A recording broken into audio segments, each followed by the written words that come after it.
सभी का बहुत बहुत स्वागत है।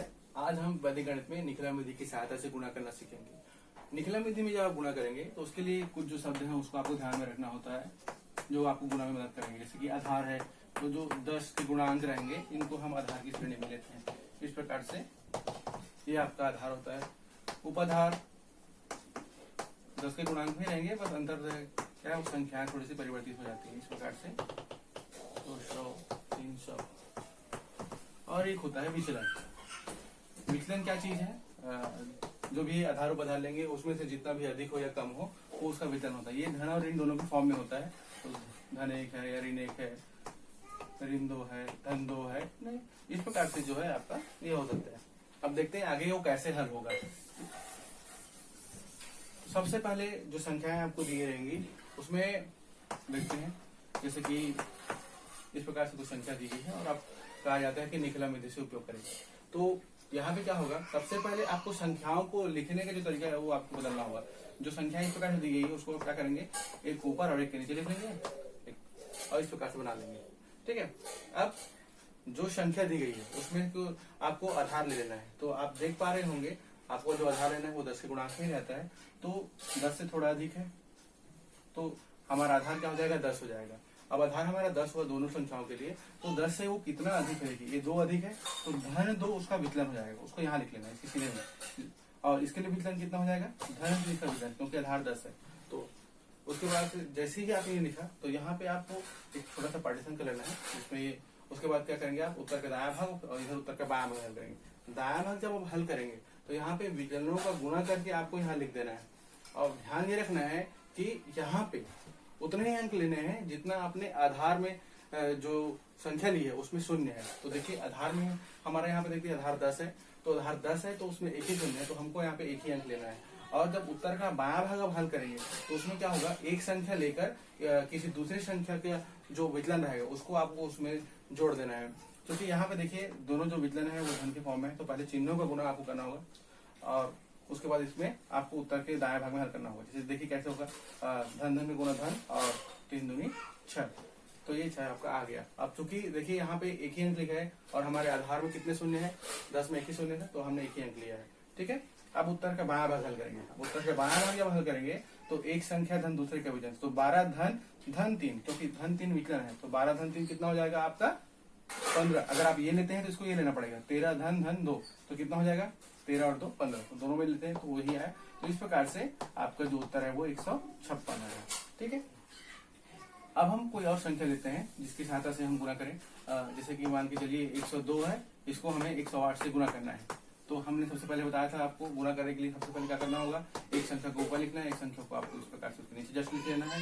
इस प्रकार से आपको बनाना है। अब क्या होगा, हम सबसे पहले आधार लेंगे। तो देखते हैं ये 10 के गुणांक में किसके नजदीक में है, तो देखते हैं ये 100 के नजदीक में है, देख पा रहे हैं आप। तो हमारा आधार क्या हो गया, वो 100 हो गया। तो 100 आधार हुआ हमारा दोनों संख्याओं के लिए। तो 100 से कितना अधिक है, तो देखिए ये 2 अधिक है, तो धन 2 इसके लिए क्या हो जाएगा, विचलन हो जाएगा। ये 100 से 8 अधिक है, तो धन 8 उसके लिए क्या हो जाएगा, विचलन हो जाएगा। ठीक है। अब आप क्या करेंगे, हल करने के लिए एक पार्टीशन कर लेंगे, उत्तर का दायां भाग उत्तर का बायां भाग। दायां भाग हल करेंगे तो विचलनों का गुणा करना है, तो पहले चिन्हों का गुणा कर लेंगे। देखिए धन धन का गुणा धन और 8 दूनी 16। अब देखिए 16 आया है तो पहले हम देखेंगे कि हमने आधार जो लिया था उसमें कितने शून्य है। तो 100 हमने आधार लिया, उसमें 2 शून्य है, तो 2 अंक आएंगे। तो हम जो 16 आया है उसको जो कहते हो लिखेंगे। उसके बाद हम उत्तर का बायां भाग हल करेंगे। चलिए एक संख्या धन दूसरे का विचलन, तो 102 धन धन 8 मतलब 102 और धन 8 कितना 110 हो गया। अगर इसको लेंगे तो भी वही उत्तर आता है। तो इस प्रकार से आप उसको लिख लेंगे और दोनों को एक साथ मिला के लिख लीजिए, ये आपका उत्तर होता है। ठीक है। एक संख्या और लेते हैं जो एक इसका टाइप भी हो सकता है। जैसे देखिए इसमें क्या कर लेंगे, 98 गुना 103 आपको गुणा करना है निखिला विधि की सहायता से। तो अब आप क्या करेंगे, सबसे पहले तो एक संख्या को ऊपर और एक संख्या को नीचे लिख लेंगे। अब हमारा पहला काम आधार लेने का होगा। तो देखिए ये 10 के गुणांक में सबसे अधिक ये जो गुणांक होगा वो उसके नजदीक देखते हैं कि किसके नजदीक में है। ये तो देखिए ये 100 के नजदीक में है और ये भी 100 के नजदीक में है। तो ये 100 से 2 कम है, लेकिन हम आधार जो है हम यहाँ 100 ले सकते हैं। तो 100 जैसे लिया तो 100 से 2 कम है, तो ऋण 2 जो है इसका विचलन हो जाएगा। 100 से 3 अधिक है तो धन 3 इसका क्या हो जाएगा, विचलन हो जाएगा। पार्टीशन कर लेंगे।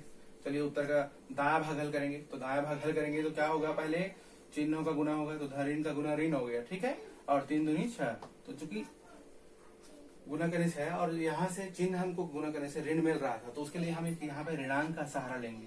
तो ऋणांक को हम ऊपर लेंगे तो ऋणांक 6 पड़ेंगे। अब देखिए आपने आधार लिया है 100 और आपके उत्तर के दायां भाग में कितना अंक आया, एक ही अंक आया है। क्योंकि इसमें 2 शून्य है इसलिए 2 अंक आना चाहिए, ये कंडीशन रहता है। तो उसको 2 अंक लेने के लिए आप यहाँ पे क्या कर लेंगे, शून्य लिख लेंगे। अब अगला पार्ट है गाय का उत्तर का जो बाया भाग है वो, तो उसके लिए क्या करेंगे, एक संख्या धन दूसरे का विचलन, या इसको लेते हैं तो उसको भी ले सकते हैं। तो 98 धन धन 3 मतलब कितना हो जाएगा 101, या इसको लेंगे 103 धन ऋण 2 मतलब धन ऋण गुना ऋण हो जाएगा। तो 103 में 2 गया 101। आप चाहे इसको लें या इसको ले, आपके ऊपर है। तो उसके बाद क्या करना है, इसको आप एक साथ लिख लेना है, ठीक है। अब जिस संख्या पे ऋणांक लिखा हुआ है, ठीक है, उसके लिए क्या करना है आपको, सबसे पहले इसको लिखने का तरीका आपको देखना है। जो संख्या है उसको लिखेंगे और अंतिम में इसके लिए क्या करेंगे, यहाँ पे शून्य लिख देंगे, ठीक है। और उसमें से जो ऋणांक लगा उसी को घटा देना है। बस ध्यान में रखना है कि यहाँ जो संख्या लिखेंगे इसमें, उसमें उसके जगह हम शून्य लेंगे और उसी को उसमें से घटा देना है, ठीक है। और फिर जल्दी घटाते हैं तो कितना हो जाएगा, ये 10 में जाएगा 4, ये 9 है, शून्य शून्य, इस प्रकार से। तो ये आपका उत्तर होता है। तो ये निखिलम विधि है। अब हम एक प्रश्न और देखते हैं जो कि उपाधार की श्रेणी में होता है। जैसे कि मान के चलिए 23 गुना 24 है, इसको आपको गुना करना है निखिलम विधि की सहायता से। तो जब आप गुना करेंगे तो यहाँ पे क्या करना होगा, संख्या को सबसे पहले आप इस प्रकार से लिख लेंगे। अब उसके बाद सबसे पहले हम आधार लेंगे। तो आधार हमारा क्या होता है, 10 के गुणांक में जो अधिकतम होगा वो हमारा आधार होता है। तो देखते हैं 10 के गुणांक में अधिकतम कितना हो रहा है, यहाँ पे 20 हो रहा है। तो 20 से 3 अधिक है और 20 से 4 अधिक है। तो सबसे पहले हमारा आधार 20 हुआ, ठीक है। और तो विचलन कितना हुआ, 20 से 3 अधिक है तो धन 3 विचलन, इसके लिए धन 4, इसके लिए विचलन हो जाएगा, ठीक है। अब आप क्या करेंगे, पार्टीशन कर लेंगे। चलिए उत्तर का दायां भाग हल करें सबसे पहले। तो धन धन गुना धन हुआ और 4 किया 12 होगा। अब देखिए 12 आया है तो 12 का आपको 2 लिखना है और एक को हासिल यहाँ नीचे क्यों लिख देना है, ठीक है। अब हमने एक अंक क्यों लिया है, क्योंकि हमारा जो आधार है 20 है उसमें एक ही शून्य है, इसलिए हमने एक ही अंक लिया है। बाकी शेष को हमने क्या किया, इस और जो है आपको हासिल ले लेना है, कैरी कर लेना है, ठीक है।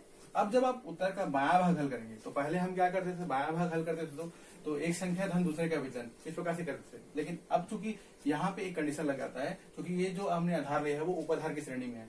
तो इसमें जैसे कि हमारा आधार 20 आया है तो इसमें क्या करेंगे, जो हम प्रोसेस करेंगे वही करेंगे, बस उसमें क्या कर रहेंगे, उसमें 2 से गुना कर देंगे। क्योंकि हमारा आधार 20 है, अगर 30 है तो 3 से गुना करते, 40 है तो 4 से गुना करते। इसी प्रकार से अगर 200 रहते तो 2 से गुना करते, 300 रहते तो 3 से गुना करते, 400 रहते 4 से गुना करते। तो आपको ध्यान रखना है यहाँ पे क्या करना होगा, देखिए संख्या धन दूसरे संख्या का विचलन, ठीक है। और उसके बाद में इसको किससे गुना करना है, आपको 2 से गुना करना है। तो चलिए क्योंकि हमारा यहाँ पे 20 है इसलिए हमने यहाँ ऐसे लिया है। तो ये 2 है, संख्या लेते हैं जैसे कि हम पहले 23 ले लेते हैं, आप चाहे तो 24 भी कर सकते हैं, पर ध्यान रखना है विचलन आपको दूसरे को लेना पड़ेगा। तो हम अगर 23 लेते हैं तो धन धन विचलन जो है, विचलन जो कि धन 4 है, तो धन 4 मतलब इसको हम 4 के फॉर्म में लिख सकते हैं। और ये क्या होगा, 2 गुना 23 4 27, तो 27 दूनी कितना हो जाएगा, 54 हो जाएगा। और जो हासिल कितना 1 है उसको जोड़ देंगे तो 54 और 1 55। तो इस प्रकार से आपका 552 जो है उत्तर आ जाता है। तो ये उपाधार की श्रेणी वाला सवाल है, तो उसमें आपको ध्यान रखना होता है, इस प्रकार से आप गुना करेंगे। तो ये रही निखिलम विधि। आशा है आपको यह विधि अच्छी लगी होगी। अगर वीडियो अच्छा लगा है तो लाइक करिए, शेयर करिए, सब्सक्राइब करिए। Thank you.